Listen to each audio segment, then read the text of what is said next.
জনগণের কাছে প্রতিশ্রুতি রক্ষায় বিগত ৬ মাসের শাসনামলে সরকার পুরোপুরি ব্যর্থ এমন অভিযোগ করেছেন জামায়াতের সেক্রেটারি জেনারেল মিয়া গোলাম পরওয়ার।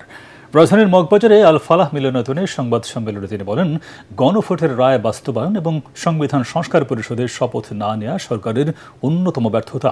একই সঙ্গে গ্যাস, জ্বালানি ও বিদ্যুৎ সংকট কাটাতেও সরকার ব্যর্থ হয়েছে বলেও দাবি করেন তিনি। আইনশৃঙ্খলা পরিস্থিতির অবনতি, হত্যাকাণ্ড ও নির্যাতন বৃদ্ধি, সীমান্ত হত্যা এবং সীমান্তবর্তী এলাকায় পুশিন ঠেকাতে সরকারের ভূমিকা নিয়েও প্রশ্ন তোলেন জামায়াতের এই নেতা। তার অভিযোগ, প্রশাসনের বিভিন্ন পর্যায়ে আওয়ামী লীগপন্থী কর্মকর্তাদের আবারও সক্রিয় ও পুনর্বাসন করা হচ্ছে। সাবেক প্রধানমন্ত্রী শেখ হাসিনাকে প্রত্যর্পণে সরকার দৃশ্যমান কিছু করতে পারেনি উল্লেখ করে পরওয়ার বলেন, আওয়ামী লীগকে রাজনীতিতে প্রতিষ্ঠায় ভিতরে ভিতরে সরকার কাজ করছে। গণমাধ্যম জনগণের কাছে সরকারের সব ব্যর্থতা তুলে ধরছে না বলেও অভিযোগ করেন তিনি।